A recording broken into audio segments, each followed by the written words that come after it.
চলে এসেছি সকাল সকাল, অনেক কাজ। আর তার আগে সবাইকে শুভ নববর্ষের শুভেচ্ছা জানাই। আর এখন বাজে সকাল 7:30। উঠে পড়েছি।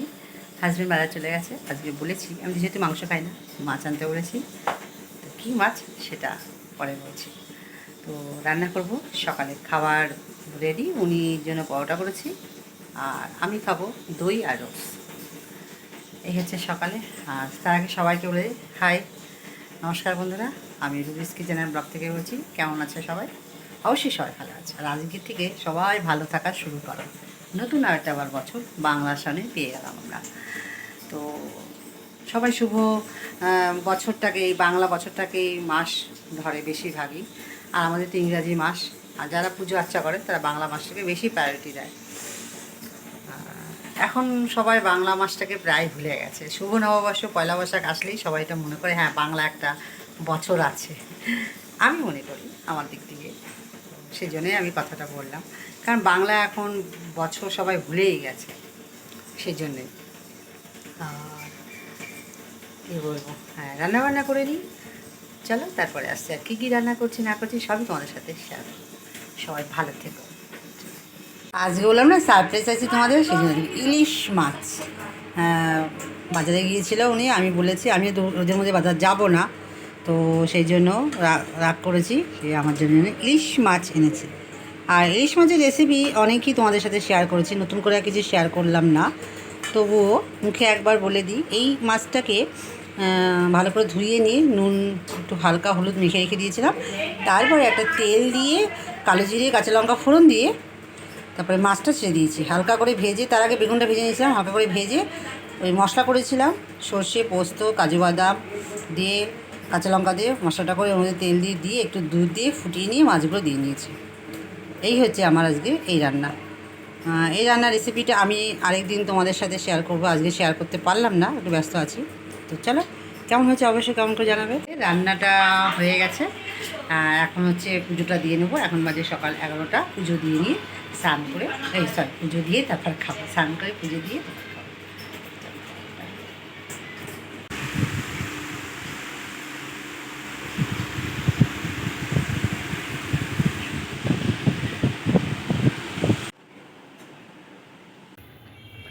তো আমি আর দিদি বেরিয়ে পড়েছি ময়ূরপঙ্খী দেখতে। রাস্তায় আমাদের জন্য ওয়েট করছে আরও সবাই সবাই একসাথে হব। তো আমার পায়ের ব্যথাটা করছে, জানি না কতক্ষণ দাঁড়িয়ে থাকতে পারবো। তো চলো, ওই দেখো দাঁড়িয়ে আছে।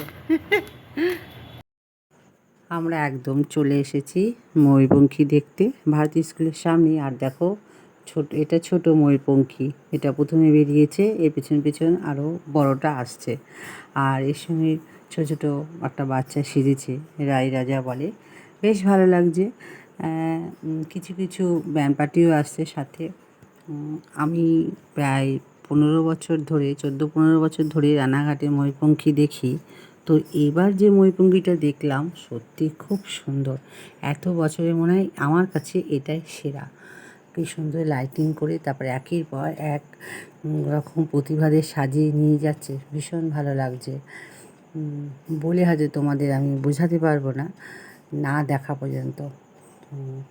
আমি যেখানে বড় হয়েছি আমাদের শান্তিপুর ফুলিয়াতে, তো সেখানেও এত সুন্দরভাবে কোনো দিনই ময়ূরপঙ্খী বা পয়লা বৈশাখের দিন যে বেরায় কোনো কিছু, সেটা আমি এখনও পর্যন্ত শুনিনি।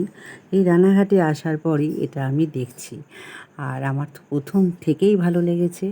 যত দিন দেখছি, যত দিন যাচ্ছে ততদিন যেন এই জিনিসটা আরও বেশি ভালো হয়ে লাগছে। আর এই যে আমরা ময়ূরপঙ্খী দেখতে চলে এসেছি রানাঘাটের শ্রেষ্ঠ উৎসব পয়লা বৈশাখে, তাই তো? রানাঘাটে এটা ঐতিহ্য, ঠিক আছে। আমি রানাঘাটের বাসিন্দা না হলেও হয়ে যাব খুব শিগগিরই। হ্যাঁ, কিন্তু আমার রানাঘাট খুব ভালো লাগে। আমি হলেও কী হবে, আমার রানাঘাট বেশি প্রিয়। হ্যাঁ, আর এটা 1433 সাল। 33 সাল পড়েছে। সবাইকে শুভ নববর্ষ। সবাই ভালো থাকবে, সুস্থ থাকবে। আর আমাদের রানাঘাটের এই ময়ূরপঙ্খী তোমরা যদি দেখতে চাও আসছে বছর অবশ্যই চলে এসো, দারুণ সুন্দর হয়। সবাইকে ওয়েলকাম 2027 সাল 1434। চলো দেখতে থাকি, তোমাদেরকেও দেখাবো। টাটা। তোমরা দেখলে আমরা সব ফ্রেন্ডরা এক জায়গায় হয়ে গেছি। তারপরে এখন সবার একটু খিদে পেয়েছে, আর আমরা সবাই মিলে এগরোল খেয়ে নিলাম। দিদি পাশে বাড়ি দিদি সবাই মিলে এগরোল খেলাম, একটু গল্প করলাম। আর দেখো এরই মধ্যে আবারও চলে এসেছে ময়ূরপঙ্খী। এটা হচ্ছে বড়টা আসছে, আর বড়টা দেখার জন্য সবার উদ্বিগ্ন, মানে মন একেবারে আনন্দে ভরে উঠেছে। যে আমি তো তোমাকে বলো না, যে ভাষা বেরাচ্ছে না মুখ দিয়ে, মানে আমি এইবারটা এত ভালো দেখেছি। আর খুব তাড়াতাড়ি বেরিয়েছে, গত বছর খুব দেরিতে বের করেছিল, এবছর কিন্তু খুব তাড়াতাড়ি বের করেছে, প্রায় 9টা বাজে। আর মেয়েরা দেখো ঢাক বাজাচ্ছে। এখনকার মেয়েরা কি পারে না, সব পারে, সব পারে, চেষ্টা করে সব পারে। মেয়েরা আগাগোড়াই সব কিছুই পারতো, মেয়েদেরকে দমিয়ে রাখতো। কিছু কিছু পুরুষরা মেয়েদেরকে দমিয়ে রাখতো, আর যাদের মধ্যে এই ট্যালেন্টগুলো ছিল তাদেরকেই দমিয়ে রাখতো পুরুষরা। কারণ তারা জানতো যে তারা পারবে না, মেয়েদের কাছে হেরে যাবে। আমার মনে হয় তারা সেই জন্যই মেয়েদেরকে দমিয়ে রাখতো। আগের দিনে মেয়েদেরও কিন্তু প্রচুর ট্যালেন্ট ছিল, আর সেই ট্যালেন্টগুলো তারা দেখাতে পারতো না।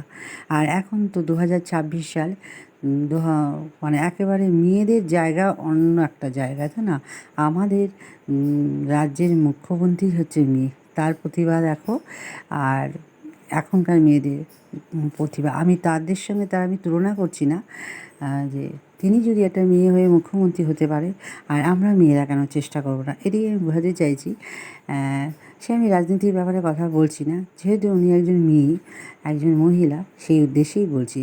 আমাদের মেয়েদেরকে কিছু কিছু পুরুষরা আছে, মানে খুবই ছোটো চোখে দেখে, খুবই ছোটো চোখে যে কোনো প্রতিভাকেই। তারা বলছে তোমরা পারবে, তোরা পারিস, তোদের দ্বারা হবে, মানে এখনও কিছু কিছু পুরুষ এই ধরনের কথা বলে থাকে। সেটা আবারও প্রমাণ হয়ে গেল যে হ্যাঁ, মেয়েরা পারে।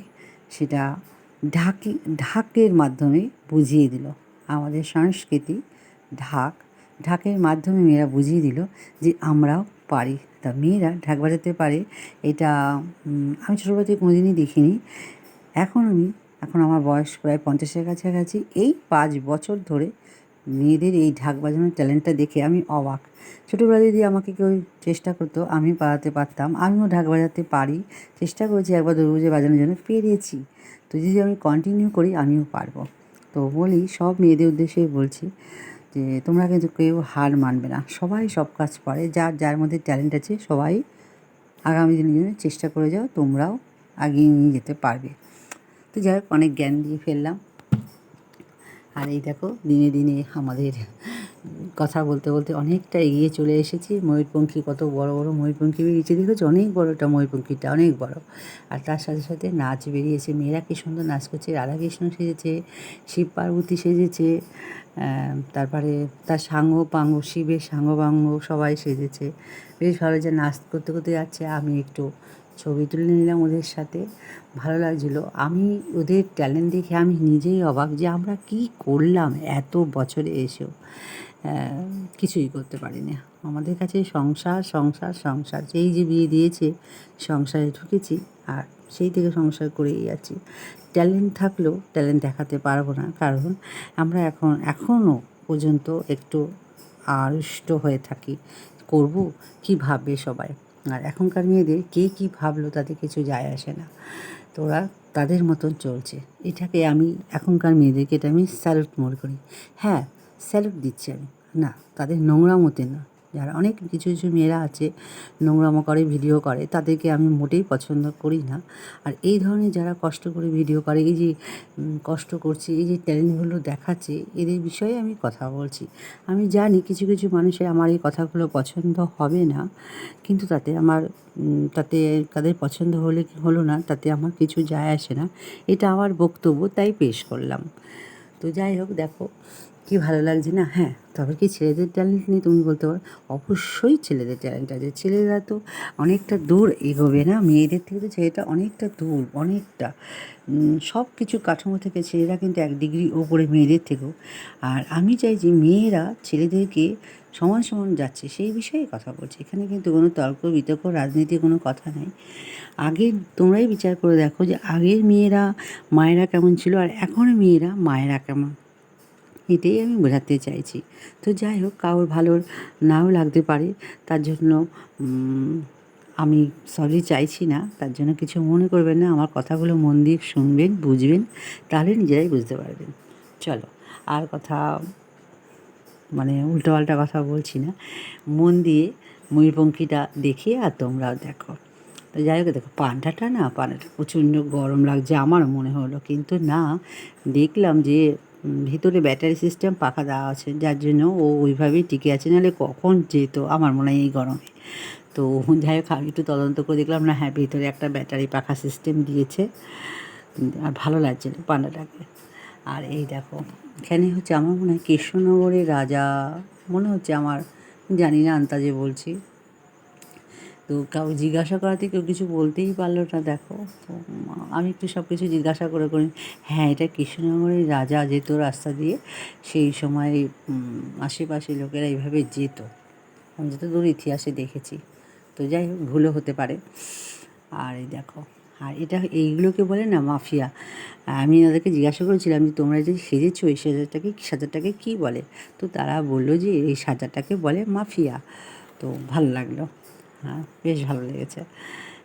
এই সাজাটা, এই সাজটা আমি প্রথম দেখলাম, আর নাম প্রথম শুনলাম মাফিয়া। জানি না কী কারণে মাফিয়া নাম দিয়েছে, তা জিজ্ঞাসা করাতে ওরা বলতে পারলো না, বলে এই সাজাটার নাম মাফিয়া, ব্যাস এইটুকুই ওরা জানে, আমাকেও তাই বললো। তারপরে আরেকটু এগিয়েই গেছে, আর এই যে সবাই আমার পরিচিত, সবাই তোমরাও এদেরকে চেনো, মোটামুটি সবাই পরিচিত। আর সবচেয়ে বাঙালির সেরা নাচ ওই দেখো আসছে। এই নাচটা না হলে তো আমাদের চলবেই না, এটা আমরা বাংলা নাচ বলি। এই নাচটা না হলে হয়, দেখো ভালোই লাগে। হ্যাঁ, সব সেরা নাচ হচ্ছে এটা, দু হাত তুলে বাহু তুলে নাচ করো, জানি না এটা কী ধরনের নাচ। তো এই নাচটা না হলে নাচই মনে হয় না। ডিজের সাথে ওরা এটা নাচ করছে, ছেলেপেলেরা তো আনন্দ করবে বলো, এখন আনন্দ করবে না কখন করবে? একটু বয়স হয়ে গেলে, তখন মা বাবা হয়ে গেলে, তখন আর এই আনন্দটা করতে পারবে না। আমি আমার অনুভূতি দিয়ে বলছি, একটা সময় ওই বয়সে খুব আনন্দ করার চেষ্টা করেছিলাম, করতে পারিনি, সময়টাও তখন অনেক পিছনে। আর এখন তো 2026 সাল, তোমার ইচ্ছে করলেও তুমি এরকম আনন্দ করতে পারবে না, কারণ বয়সটা অনেকটা, হাত পা ব্যথা হয়ে যাবে, শরীর ব্যথা হয়ে যাবে, আর রোগ থাকলে তো কোনো কথাই নেই, তুমি এগুলো কিছুই করতে পারবে না। ডাম বাজাচ্ছে এরা, কি স্মার্ট দেখো, ভালো লাগছে আমার দেখে এদেরকে, যায়। আর আমার সাথে যা দিদিরা ছিল তারা তো অবাক হয়ে যাচ্ছে যে এই বছর রানাঘাটে এত সুন্দর করেছে, মানে বলা বাহুল্য যে সবাই বলছে যে এত সুন্দর হয়ই না, এবার খুব ভালো হয়েছে, খুব অসাধারণ অসাধারণ। আমি তো 100-তে 100 নাম্বার দিলাম এদেরকে। আর এই যে আসছে দেখছো না, পুচকু একটা মেয়েটা, আমাদের খুব পরিচিত একজন, মিষ্টির মাসির মেয়ের ঘরের মেয়ে। এই যে এটা হচ্ছে মিষ্টি, তোমরা ওকে কম বেশি সবাই চেনো, আমার ব্লগে দেখেছো, ওরই দিদির মেয়ে। ওই নিজে সাজিয়ে গুছিয়ে দিয়েছে, সাজিয়ে গুজিয়ে দিয়ে দেখো বসিয়ে দিয়েছে। তার নামটা জানতে আমি ভুলে গেছি, ওটা হচ্ছে রূপসার বোন। রূপসাকেও তোমরা দেখেছো আমার ব্লগে।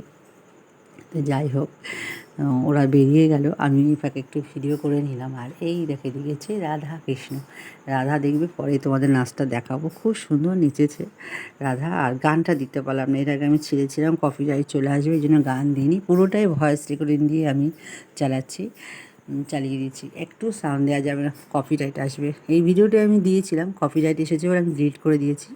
আর এরকম আবার যাতে কপিরাইট না আসে, এই জন্য ভয়েস রেকর্ডিং করে তোমাদেরকে শোনাচ্ছি। রাধাকৃষ্ণ না খুব সুন্দর সেজেছিল, ভালো লাগছিল, আমি তো অনেকক্ষণ ধরে দেখছিলাম। আর এই লাঠি নাচটা আমি পারি, এটা না খুব সময় এটা বৃন্দাবনেই নাচটা হয়ে থাকে বেশি, এটা হচ্ছে হোলি খেলার সময় নাচটা হয়, আমি ভিডিওতে দেখেছিলাম, সেই জন্যই তোমাদেরকে বললাম, জানি না ভুলও হতে পারে। তো আমি কিছুক্ষণ ধরে ওদের সাথে একটু ভিডিও করে নিলাম, কথাও বলে নিলাম। তো ওরা বললো যে হ্যাঁ এটা বৃন্দাবনের নাচ, আর এটা বেশি দেখা যায় গুজরাটে, যখন ওই রং খেলা হয় না, ওটাকে কী বলে জানি না গুজরাটে, সেই সময় এই নাচটা হয়, লাঠি নাচ বলে এটাকে। আর সবার শেষে আসছে গোষ্ঠগোপাল যে রাধাকৃষ্ণ পুজো করতো, সেটা নিয়ে আসছে। আর দেখার এদিকে আমি একটু সবাইকে নিয়ে ভিডিও করে নিচ্ছি, সবাইকে বললাম আসো একটু ভিডিওতে থাকি। তো কেউ ভিডিওর মুখে দিয়ে দেখালো না, যার মতো সবাই ভিডিও করছে আমি আমার মতন ভিডিও করে দিলাম। যাই হোক, ভালোই লাগলো দেখতে। আমার অনেক পরিচিত লোকের সঙ্গে দেখা হয়ে গেছে, বললাম না। এই যে দেখো রাধা নাচ করছে, খুব সুন্দর নাচ করেছে। জানি না ও ছেলে না মেয়ে, সবাই বলছে ছেলে মেয়ে সেজেছে, কিন্তু আমার তো মেয়েই মনে হলো। যে কত বোঝা যায় না এখনকার কোনটা ছেলে কোনটা মেয়ে, এত সুন্দর সেজেছে আর নাচটা অসাধারণ নেচেছে। আমার খুব ভালো লেগেছে। তোমাদের বন্ধু ভালো লাগলে পরে অবশ্যই কমেন্ট করো। আর আমার ভিডিওগুলো যদি ভালো লেগে থাকে অবশ্যই কমেন্ট করে জানাবে। একটা লাইক, একটা কমেন্ট, একটা শেয়ার করবে। আর যারা নতুন আছো তারা অবশ্যই আমার চ্যানেলটিকে সাবস্ক্রাইব করে দেবে আর পাশে থাকা বেল আইকনটা অল করে দেবে। সমস্ত ভিডিও তোমাদের কাছে পৌঁছে যাবে। আর কি বলবো, সবাই ভালো থাকবে, সুস্থ থাকবে। আমি এখানে ব্লগের মধ্যেই সবাইকে অবশ্যই গুড নাইট বলে দেবো। তোমরা কিন্তু একটু আমার পাশে থেকে সাবস্ক্রাইব করে দিও। তো আমাদের ময়ূরপঙ্খী শেষ দেখায়, জুতোটা খুলে শিখছে। এই যে ময়ূরপঙ্খী দেখা শেষ। এখন সবাই বাড়ি ফিরছি। দেখো আমার পেছনে কত লোক সব ঠেলে যাচ্ছে। তো চলো সবাইকে এই পর্যন্ত গুড নাইট, টাটা। সবাই ভালো থেকো, সুস্থ থেকো। আগামীকাল আবার দেখা হবে নতুন আরেকটা ব্লগ ভিডিও। চলো টাটা। আর এই দেখো কত ভিড়, দেখো বাড়ি ফেরার পথে কত ভিড়। মানে রানাঘাটে যত লোক ছিল সবাই চলে এসেছে ময়ূরপঙ্খী দেখতে, তাই না? ওনার দুর্গা পূজার মেলা তো এত ভিড় হয় না, মানে মেলা তো না, দুর্গা পূজার ঠাকুর দেখতেও মানে এরকম এত ভিড় হয় না একসাথে। এটা রানাঘাটের ঐতিহ্য। আমাদের রানাঘাট জিন্দাবাদ। চলো দেখো আমরা ময়ূরপঙ্খী দেখে বাড়ি ফিরছি আর সবার সঙ্গে দেখা হয়ে গেল। সবার সঙ্গে দেখা হয়ে গেল। জানি না সবাইকে শুভ নববর্ষ। এই যে সুনিতার সঙ্গে দেখা হয়ে গেল, বান্ধবী কাকিমা চলে গেল। কাকিমা, ওই যে কাকিমা, হাত দেখাও। ওই যে কাকিমা চলে গেল, হাত দেখাচ্ছে। আর এই যে আমরা তো সব বান্ধবীরা আছে এ সবার পেছনে। এই দেখো আমরা এটা কোথায় জানি, কানাপুকুরের মোড় হচ্ছে। আরো পরিচিত লোক আসছে। এই দেখো সবাই ময়ূরপঙ্খী দেখে যে অনেকদিন পর খুব ভালো লাগছে দেখতে। একদম গুড নাইট জানিয়ে দিও, আবার সবার সঙ্গে দেখা হয়ে গেল। চলো সবাইকে এখানে এই পর্যন্ত ইতি। চলো গুড নাইট।